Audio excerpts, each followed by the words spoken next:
hombre.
Buenos días, gracias por acudir a esta convocatoria de prensa de la Junta de Extremadura con el objetivo de comentarles los acuerdos adoptados en el Consejo de Gobierno que ha celebrado su sesión ordinaria en el día de hoy. En primer lugar, me van a permitir que haga una especial referencia, siendo Día del Orgullo LGTBI, a la conmemoración de este día. Creo que no solo es una necesidad que hagamos referencia a este día por la libertad de amar, sino también por el hecho de la dignidad, por el hecho de la diversidad, por el hecho de tantas cosas conseguidas, pero tantas cosas por conseguir para que tengamos una sociedad cada vez más plural y cada vez más diversa. Con lo cual, esas primeras palabras de conmemoración del Día del Orgullo LGTBI. Aunque les daremos los detalles, como es costumbre, a través de la reseña de prensa que hacemos, me parecía importante señalar los acuerdos de un Consejo de Gobierno que está en funciones, que ya saben, como se ha dicho en diferentes ocasiones, que tiene bastantes limitaciones para poder realizar desplegar todas las políticas que se tendrían que desplegar en estos momentos, pero que tiene un enorme sentido de la responsabilidad a la hora de gobernar y de seguir gobernando. Por tanto, vamos a seguir haciéndolo desde el Consejo de Gobierno como se merecen todos los extremeños y todas las extremeñas. Y sortearemos los obstáculos que podamos sortear, intentando dar respuesta a todos los extremeños y a todas las extremeñas. Porque en eso es en lo que tiene que estar centrado el Gobierno de la Junta de Extremadura, y no en otros intereses que pudieran ser electoralistas. Frente a la incertidumbre generada por quienes pueden formar Gobierno y quienes pueden acabar con esta situación de interinidad cuanto antes y hacer posible que la transición entre gobiernos sea la más adecuada, queríamos seguir adoptando decisiones para que las consecuencias no se viviesen y no las viviesen aquellas personas que más lo necesitan. Por lo tanto, a lo que haré referencia en mi comunicación de prensa será aquellas cuestiones que hemos adoptado que afectan directamente a las personas y también a la gran oportunidad que están suponiendo los fondos Next Generation y que, sin duda ninguna, de no hacerlo, estaríamos incurriendo en una irresponsabilidad provocado por una interpretación de los resultados electorales en nuestra comunidad autónoma. Los acuerdos a los que haré referencia les adelanto que son la apuesta por la atención a las personas con discapacidad y personas con trastorno mental grave, también la apuesta por la economía verde y circular en una planta de reciclaje pionera en nuestra comunidad autónoma financiada con fondos Next Generation y, por último, la apuesta decidida por nuestro patrimonio cultural, por nuestro patrimonio artístico, como vehículo para combatir el reto demográfico y también para generar igualdad entre las personas. Estas dos últimas medidas a las que he hecho referencia se las comento porque vienen financiadas por los fondos del Plan de Recuperación, Transformación y Resiliencia o Next Generation y me parecía que era importante. El resto de las cuestiones abordadas se las daremos en una reseña de prensa. Comienzo con el primer asunto. Línea de subvenciones para atención a personas con discapacidad y trastorno mental grave.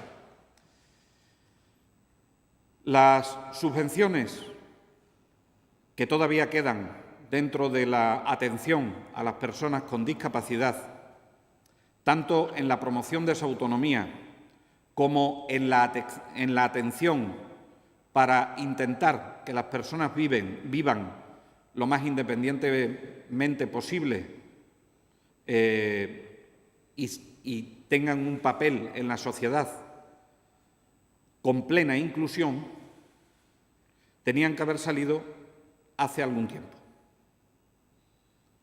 Sin embargo, he de decirles también que en esta anualidad hemos tenido que esperar hasta ahora porque teníamos que conjugar los derechos laborales de las personas que trabajan en las entidades sin ánimo de lucro, respetando las condiciones del 15 convenio colectivo. Por lo tanto, las subvenciones que van dirigidas a entidades sin ánimo de lucro, que se consignan en estas 3 líneas de subvenciones, van incrementadas con respecto a los años anteriores. Y eso permitirá pagar de mejor manera y acorde al 15 convenio colectivo a los trabajadores y trabajadoras.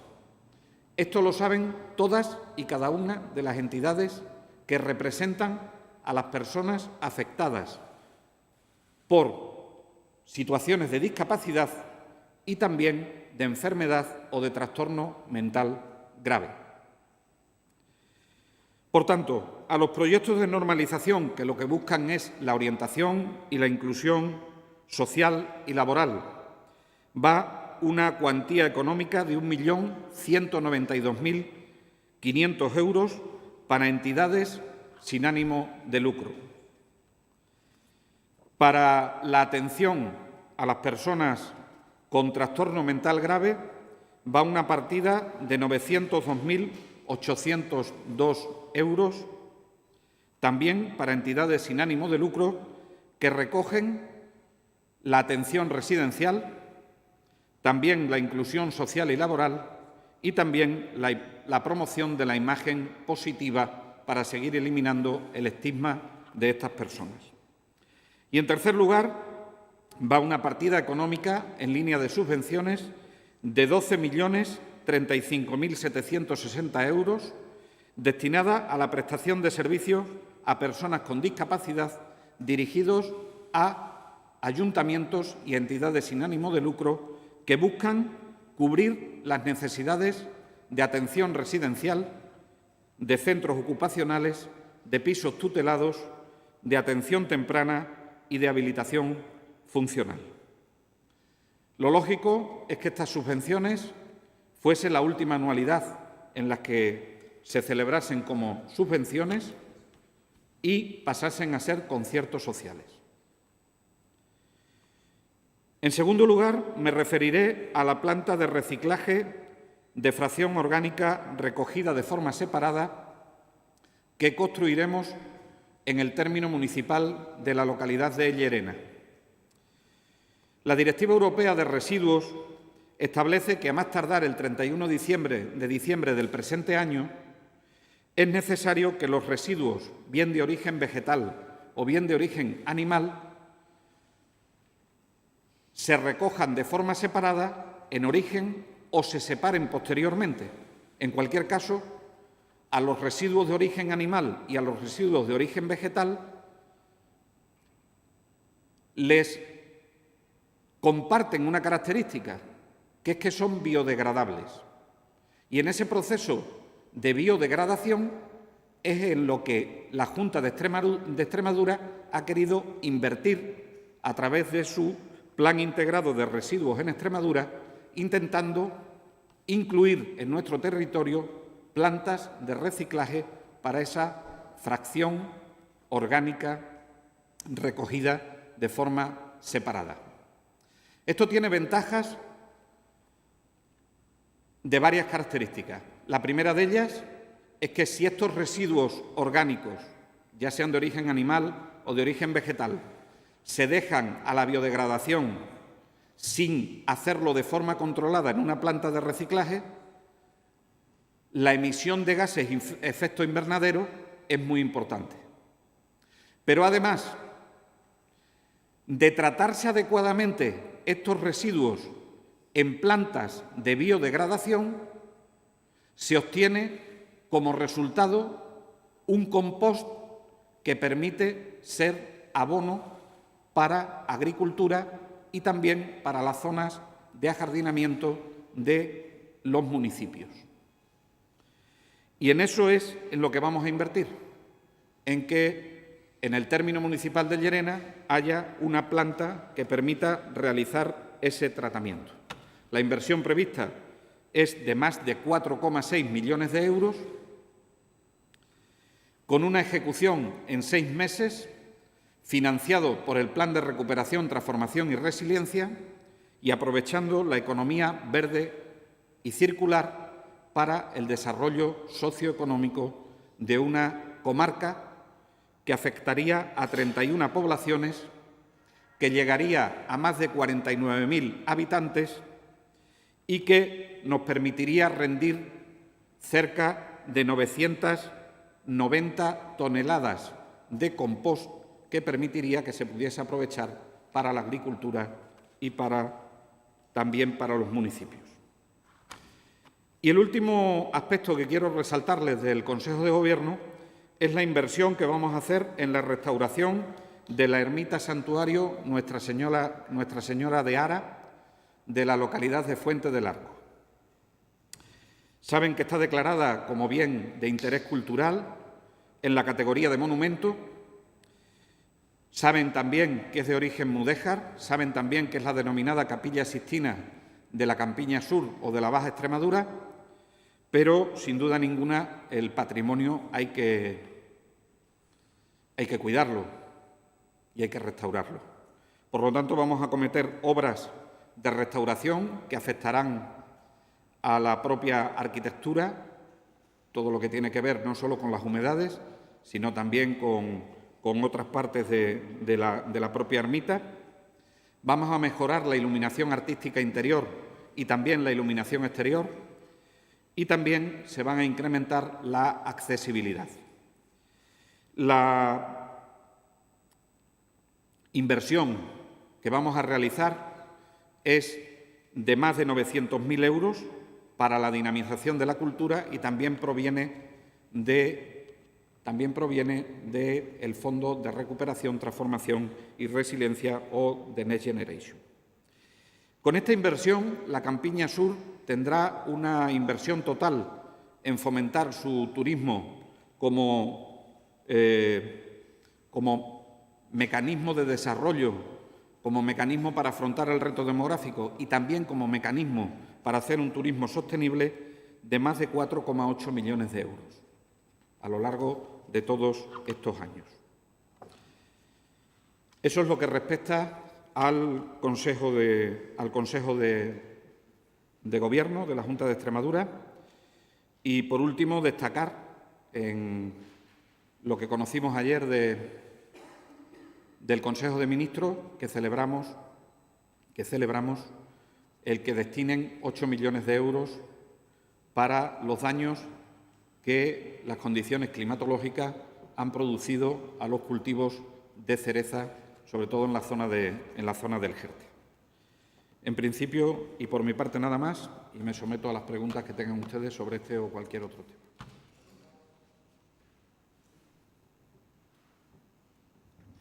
Hola, buenos días, consejero. Voy a hacer varias preguntas, voy a hacer dos, luego repartimos, no hay que ser abusón. Sí, quería preguntarle respecto a las palabras del presidente de la Diputación de Badajoz, el señor Gallardo, que dice que no le parece correcto, que le parecería un error el traslado del Centro Los Pinos al Hospital Provincial. Eso por un lado. Y luego, por otro, si tiene alguna noticia más de algún golpe de calor en las últimas horas y cómo habría que actuar al respecto. Muchas gracias. Empiezo por la segunda. No tenemos ningún caso más declarado. La información epidemiológica nos la trasladan a partir de las 12 del mediodía, con lo cual, si hemos tenido alguna que tengamos que declarar a lo largo de las últimas horas, nos llegará. En cualquier caso, por favor, insistir en las recomendaciones en esta época de calor que estamos pasando. Insistir en las recomendaciones que tienen que ver con protegerse de las horas centrales del día, protegerse también de hacer actividad intensa en esas horas centrales y en las horas de calor, intentar adaptar todos los horarios laborales a esa situación para que no tengamos que lamentar situaciones complicadas en el ámbito laboral, también que nos hidratemos bien y, sobre todo, que estemos muy pendientes de las personas que no se pueden quejar o que tienen más difícil el quejarse, ¿no?, que son los niños y niñas, que son también las personas de edad avanzada y, sobre todo, también las personas con enfermedades crónicas. Con respecto a las declaraciones del presidente de la Diputación de Badajoz, es cierto que nosotros, a lo largo de estos años, hemos compartido con él que el hospital provincial podía ser más o menos adecuado, pero siempre hemos tenido una máxima en el Gobierno de la Junta de Extremadura en relación a la ubicación de los centros sanitarios, sobre todo de los centros de atención primaria.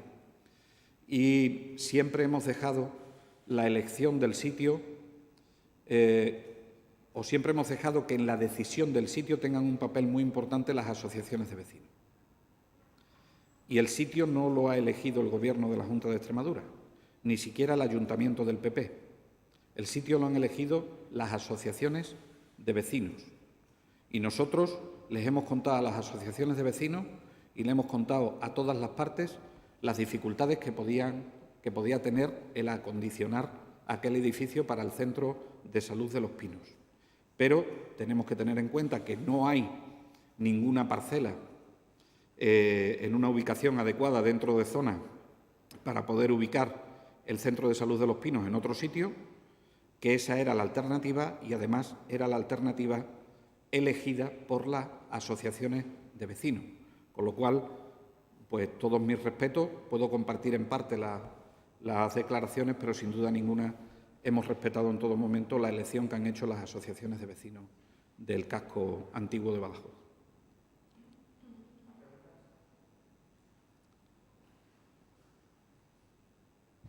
Sí, consejero, cuando llega el verano pues siempre hay una reducción de la actividad por las vacaciones de las plantillas en los hospitales extremeños.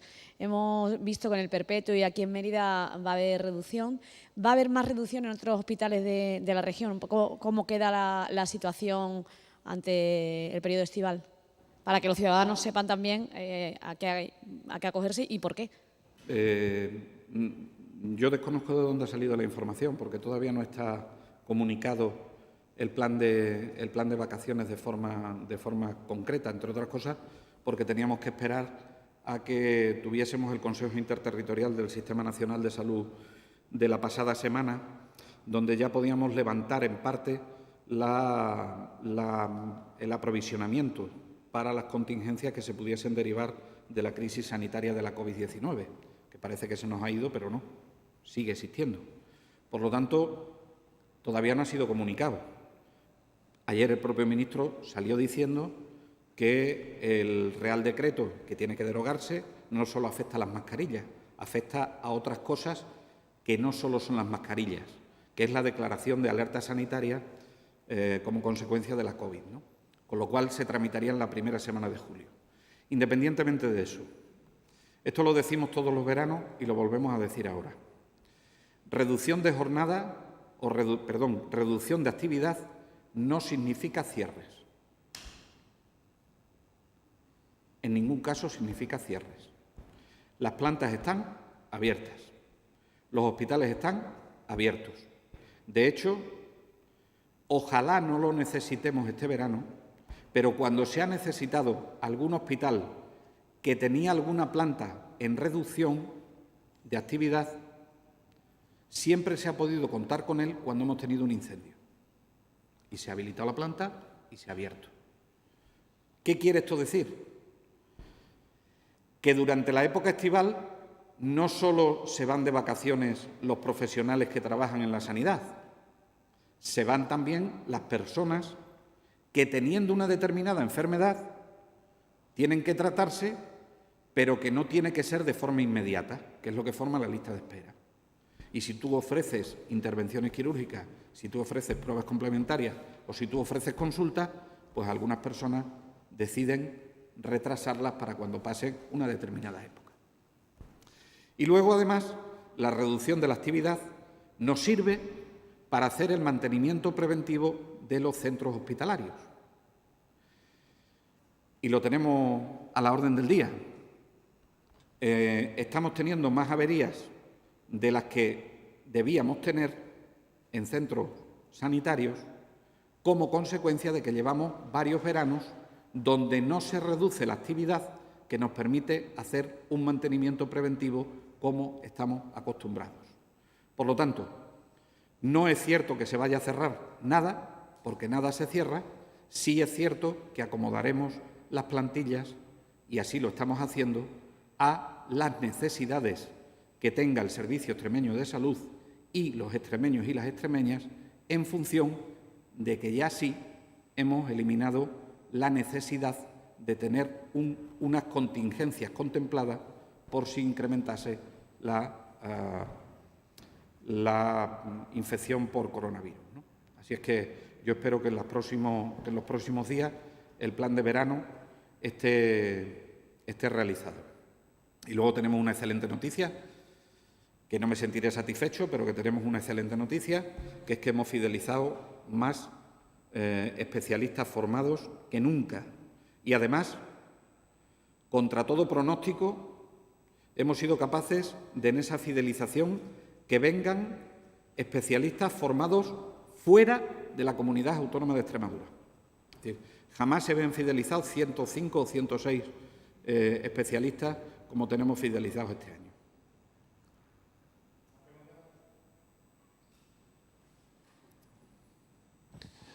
Buenos días de nuevo.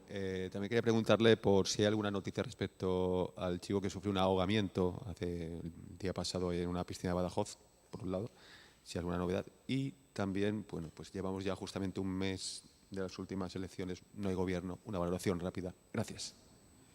La última no la he entendido, perdona. Vale. Con respecto al tema del chico, del niño que ha tenido el accidente en la piscina, comentar que la evolución está siendo favorable y que se seguirán dando los partes como los estamos dando. Hay poco que decir, salvo que sin culpabilizar nos tiene que llamar la atención a que tengamos muchísimas precauciones. Vienen épocas no solo en piscinas, también es una época en la que nos movemos más, en la que hacemos más desplazamientos, y no me gustaría que las cifras de víctimas ni de accidentes de tráfico ni de cualquier otro accidente se pudiesen provocar como consecuencia de una época como la veraniega, en la que invita al ocio, al tiempo libre, a desplazarse, que tengamos mucha precaución, porque en estos momentos sí que podemos tener dificultades. La valoración de este mes, pues yo creo que la definen dos palabras. Uno es inédito. No hemos vivido nada igual. Y otro es de sorpresa. Sorpresa por los cambios de intereses que ha habido de un tiempo a esta parte. Sobre todo por parte del Partido Popular, ¿no? Que primero el interés manifiesto eran los extremeños y las extremeñas, y después en una carta de puño y letra de la propia líder del Partido Popular, pues parece que el interés ha girado hacia otro que es bien distinto a los extremeños y a las extremeñas. Y la tercera palabra que define esta época es sentirme orgulloso del Gobierno al que pertenezco, porque estamos ejerciendo una labor con responsabilidad. Responsabilidad incluso frente a una disposición adicional del año 2014 que se incluye en una ley de transición entre gobiernos, que si ya es difícil gobernar en funciones, con la disposición adicional que se incluye en el año 2014 es todavía más complicado. Y puede decir usted, la hubiesen cambiado. Claro, y tiene toda la razón, la podíamos haber cambiado. Pero mire, es que la transición entre gobiernos debe ser la mínima imprescindible. porque vivir en funciones es una anomalía. Por lo tanto, esa disposición adicional, cuando se cumplen unos plazos razonables, pues puede tener más sentido, porque no hipoteca lo que vaya a realizar el Gobierno futuro que entre en la Junta de Extremadura, sea del mismo signo o de otro signo. El problema es que el escenario que se nos plantea con los cambios en las decisiones nos puede llevar a estar mucho tiempo en funciones. Y eso sí que es una anomalía, que haría que tuviésemos que repensar en la posibilidad de desplegar cuantos elementos normativos fuesen necesarios para sortear las dificultades. Porque de las cosas que les he comentado hoy, si somos estrictos, las subvenciones a las entidades que atienden a personas con discapacidad, a trastorno mental grave, no las podríamos haber dado.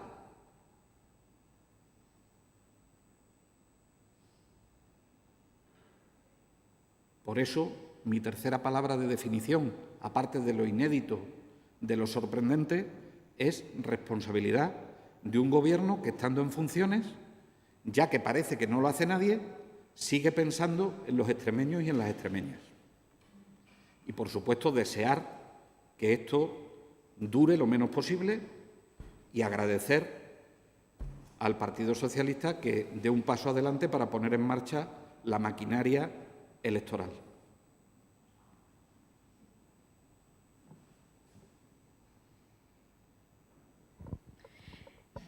Me gustaría una opinión como miembro de un Gobierno en funciones, como acaba de decir, de que se vaya a presentar a la investidura Guillermo Fernández Vara. ¿Qué valoración hace a sabiendas, como dijo él ayer, que puede que le partan la cara siendo el partido más votado? Que es un gesto de responsabilidad enorme.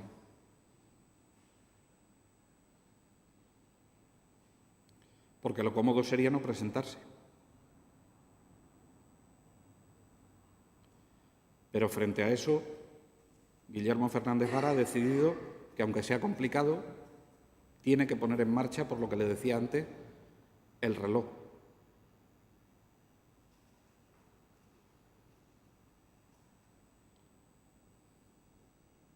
Más. Muchísimas gracias a todos y a todas.